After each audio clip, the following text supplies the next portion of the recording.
Hello dear students, how are you all? I hope you will be fine, very fine at your home. Dear students, in today's video I shall teach you a poem Playthings. आज की इस video में मैं आपको एक poem जो आपकी English rainbow की बुक में दे रखी है लेसन 5 में प्लेथिंग्स को पढ़ाएंगे। और पोएम को शुरू करने से पहले कुछ बताना चाहूँगा। This poem has been composed by a great poet Rabindranath Tagore. Rabindranath Tagore एक ऐसे पोएट रहे, राइटर भी रहे और नॉवलिस्ट भी रहे जिन्होंने अपने लिटरेचर के लिए नोबेल प्राइज़ भी जीता था। तो रविन्द्रनाथ टैगोर जी को पूरे एशिया में प्रथम भारतीय के रूप में नोबेल पुरस्कार विजेता के रूप में जाना जाता है। तो बच्चों, एक ऐसे महान कवि के द्वारा इस छोटी सी पोयम प्लेथिंग्स के माध्यम से एक मैसेज आप सभी तक पहुंचाने की कोशिश की जाती है। वो मैसेज क्या है, उस मैसेज को समझने के लिए हम पहले इस पोयम को पढ़ेंगे, समझेंगे। देखिए बच्चों, इस पोयम में एक बच्चा है और वह बच्चा अपने घर से बाहर धूल मिट्टी में बैठकर पास में पड़ी हुई कुछ टूटी टहनियों से खेल रहा है। Okay, and Rabindranath Tagore ji is watching that child. Rabindranath Tagore ji उस बच्चे को देख रहे हैं। एंड सीइंग दैट चाइल्ड, उस बच्चे को देखकर ही सेज, वो कहते हैं, रविन्द्रनाथ टैगोर जी कहते हैं किससे, बच्चे से, child how happy you are sitting in the dust. Child बच्चे को संबोधन करते हैं यहाँ और कहते हैं कि हे बच्चे, हे प्यारे से नन्हे मुन्ने, हाउ हैप्पी यू आर, तुम कितने खुश हो। हाउ हैप्पी मानी कितने खुश, यू आर तुम हो, सिटिंग इन द डस्ट, धूल में बैठे हुए, तुम धूल में बैठे हुए हो फिर भी कितने प्रसन्न हो। सेकंड लाइन देखेंगे, playing with a broken twig. Playing with a, खेलते हुए, विद ए ब्रोकन ट्विग, एक टूटी हुई ट्विग क्या होती है, ट्विग को हम टहनी कहते हैं। क्या कहते हैं, टहनी। हम यहाँ लिख सकते हैं ट्विग का अर्थ टहनी। ठीक। ऑल द मॉर्निंग, तुम सुबह से ही इन टूटी हुई टहनी से खेल रहे हो। थर्ड लाइन देखेंगे, आई स्माइल एट योर प्ले। मैं तुम्हारे, आई स्माइल, मैं मुस्कुराता हूँ, मैं हंसता हूँ या मुस्कुराता हूँ, एट योर प्ले, तुम्हारे इस खेलने पर, with that little bit of a broken twig, ये छोटी सी एक टुकड़ा जो है टूटी हुई टहनी के, इस टुकड़े से जिस तरह तुम खेल रहे हो, उस खेलने पर मैं मुस्कुराता हूँ। I am busy with my accounts, और मैं अपनी तरफ देखता हूँ, अपने आप को मैं देखता हूँ तो पाता हूँ कि आई एम बिज़ी, मैं बहुत व्यस्त हूँ, विद माई अकाउंट्स, अपने लेखे जोखे में।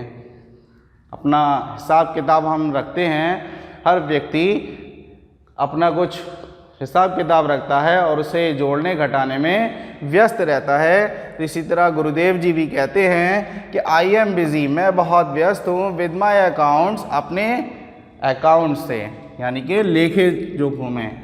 Adding up figures by the hour, adding up the figures, दिन भर के मेरे जो आंकड़े हैं उन्हें जोड़ने में, बाय द आवर, घंटों से, यानी कि मुझे घंटों लग जाते हैं अपने इन अकाउंट्स को जोड़ने घटाने में।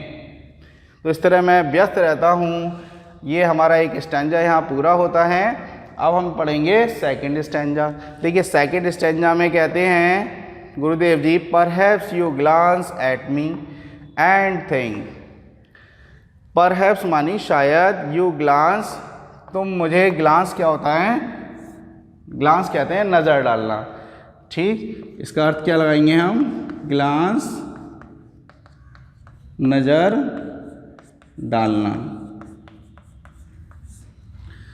तो परहैप्स यू ग्लांस, शायद तुम मुझे देखते हो या मुझ पर नज़र डालते हो, एट मी, एंड थिंक, और नज़र डालने के बाद सोचते हो।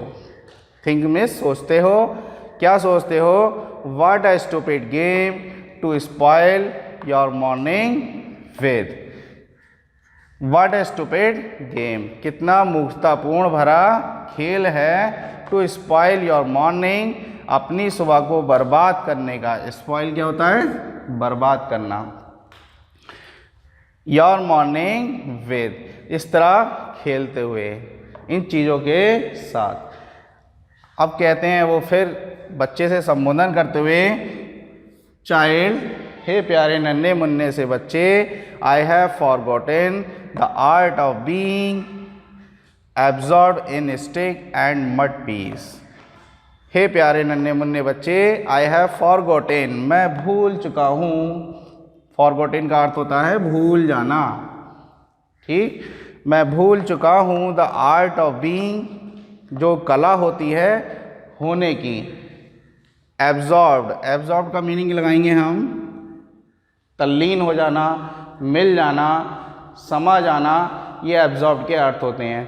तो प्यारे बच्चों, यहाँ पर जो गुरुदेव जी कहते हैं कि मेरे पास जो कला तुम्हारे पास है, बच्चे से किसी खेल में तल्लीन हो जाता है एक नन्हा सा बालक, और उसे आसपास की कोई सुध नहीं रहती, अब ये कला मैं भूल चुका हूँ। तो यही कहते हुए कहते हैं कि आई have forgotten the art of being, मैं भूल चुका हूँ वह कला जो तल्लीन हो जाने की है, किसमें, इन स्टिक एंड मड पीस, तुम्हारी तरह इन टूटी हुई टहनियों में या डंडियों के साथ खेलने में, एंड मड पीस, और मिट्टी के जो ये ढेले हैं, टुकड़े हैं तुम्हारे आसपास जो पड़े हैं जिनसे तुम खेल रहे हो, इनके साथ खेलने की कला मैं भूल चुका हूँ। यहाँ पर मैं बताना चाहूँगा प्यारे बच्चों कि गुरुदेव जी जो हमें एक मैसेज दे रहे हैं इस स्टैंजा के माध्यम से, वो ये बतलाना चाहते हैं कि जब व्यक्ति अपने जीवन में अपने बचपन की अवस्था से, बाल्यावस्था की अवस्था से गुजर जाता है और अपनी युवावस्था में आता है, तो वह बहुत सी चिंताओं से घिर जाता है। चाहने पर भी वह अपने स्वयं को उन कामों में नहीं लगा सकता जिनमें वो अपना आनंद प्राप्त करना चाहता है। तो जैसा कि हम देखते हैं, एक छोटा सा बालक होता है और बालक किसी भी प्रकार की अपने पास चिंता नहीं रखता है, और ना चिंता करते हुए उसे जो कुछ मिलता है उसी में वो रम जाता है और उनसे अपना आनंद प्राप्त करता है। लेकिन एक वयस्क व्यक्ति ऐसा नहीं कर पाता। तो इस स्टैंजा के माध्यम से हमें यही बताया जाता है अभी गुरुदेव जी के द्वारा कि एक शिशु के भांति यदि हम जीवन में आनंद प्राप्त करना चाहें तो ये एक असंभव कार्य है। तो यहाँ हमारा ये सेकंड स्टैंजा पूरा हो जाता है। Students, we start stanza number 3। This is stanza number 3। Students, in this stanza, Rabindranath Tagore ji wants to say that, meaning इस स्टैंजा में जो कवि रविन्द्रनाथ टैगोर जी हैं वो कहते हैं कि आई सीक आउट कॉस्टली प्लेइंग्स। आई सीक आउट, तो मैं सीक आउट कहते हैं वैसे पता लगाना या खोजना, तो मैं खोजता हूँ कॉस्टली प्लेथिंग्स, जो कीमती खेलने की चीज़ें हैं, उन चीज़ों को मैं खोजने का प्रयास करता हूँ और खोज रहा हूँ। क्यों? क्योंकि जिस तरह तुम अपनी छोटी छोटी चीज़ों से खेल का आनंद ले रहे हो, मैं भी वही आनंद प्राप्त करना चाहता हूँ, परंतु मुझे वो कौन सी चीज़ें मिल सकती हैं जिनसे मैं तुम्हारी तरह आनंद प्राप्त करूँ।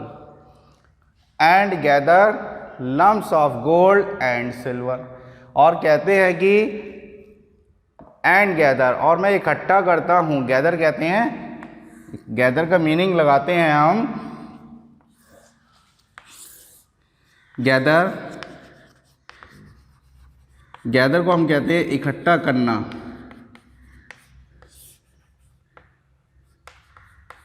ठीक, एकत्र करना, लम्प्स ऑफ गोल्ड सिल्वर। तो लम्प्स भी हमारे कहलाते हैं ढेले, इनको हम लिख सकते हैं LUMPS, ढेले। तो जो ढेले होते हैं गोल्ड एंड सिल्वर, सोने और चांदी के, अर्थात मैं जो कि एक वयस्क व्यक्ति हूँ, वो क्या करते हैं, गोल्ड और सिल्वर जैसी भौतिक वस्तुओं के पीछे दौड़ते हैं और उन्हें अधिक से अधिक इकट्ठा करना चाहते हैं। With what ever you find you create your gold glad games. ये इस लाइन में कहते हैं कि with what ever you find,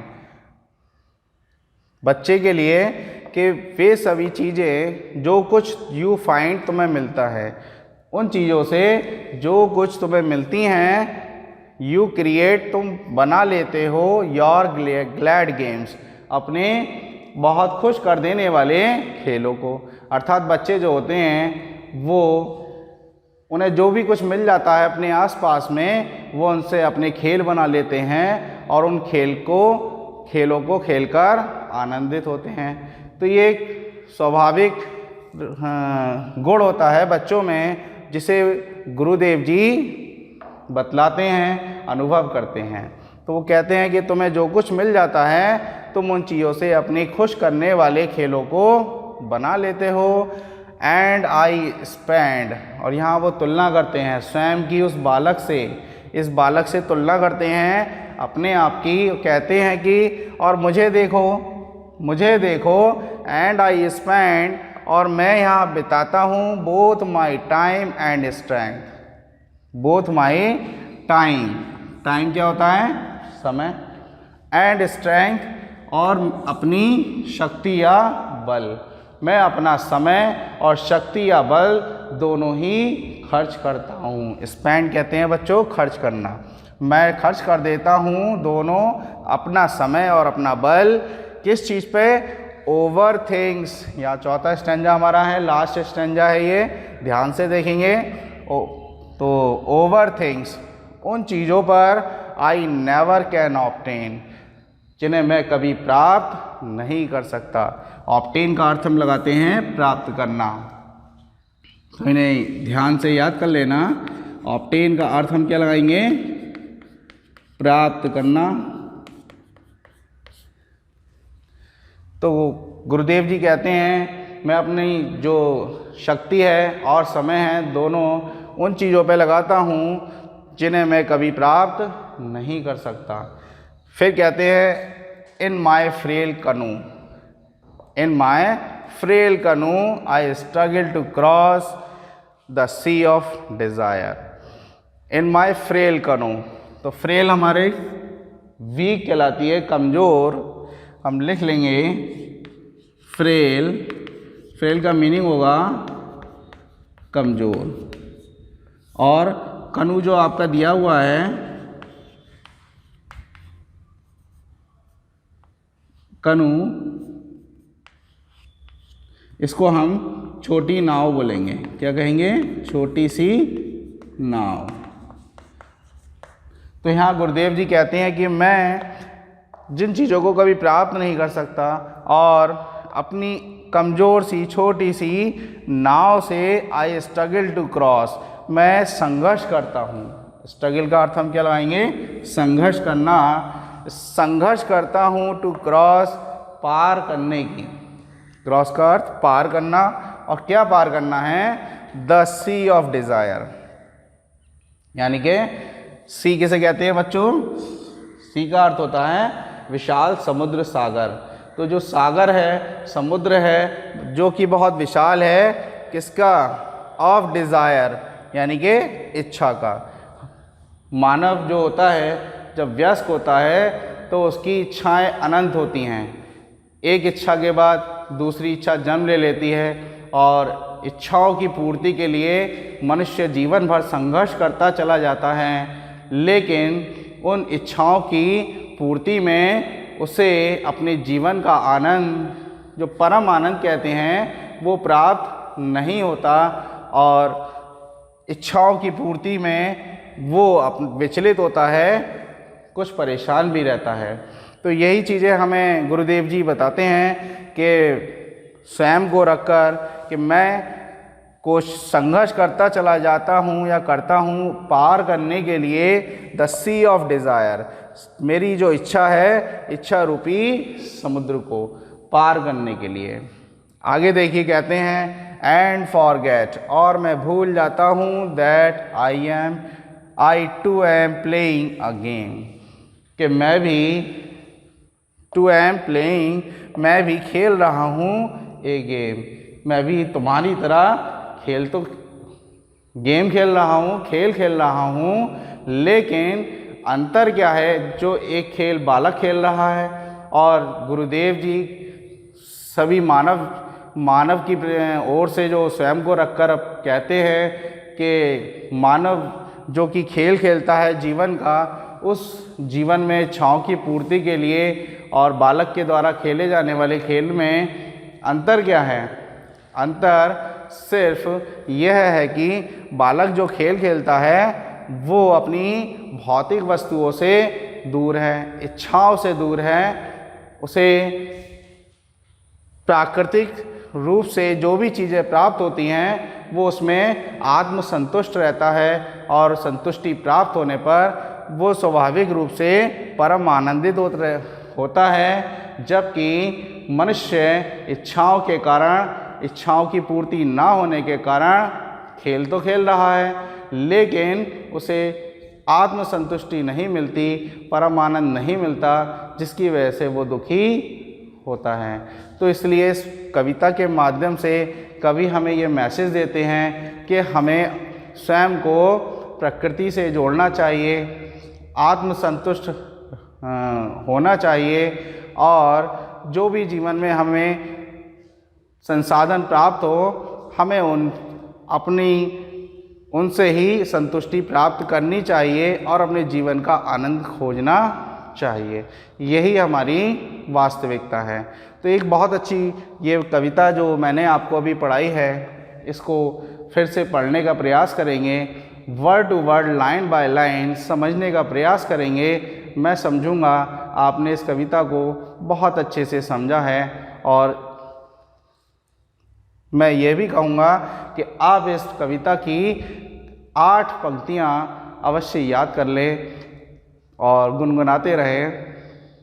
इसी उम्मीद के साथ मैं आज की इस वीडियो को यहाँ समाप्त करूँगा, लेकिन इस पोएम के जो रिटेन कुछ काम है मैं PDF के माध्यम से आप तक भेज रहा हूँ, उसे फेयर कॉपी में अपनी नोट कर लें और उसे याद करने की कोशिश करेंगे। मिलेंगे अगली वीडियो में एक नए चैप्टर के साथ, नई खुशी के साथ। तब तक के लिए wish you all the best, have a nice day, thank you very much.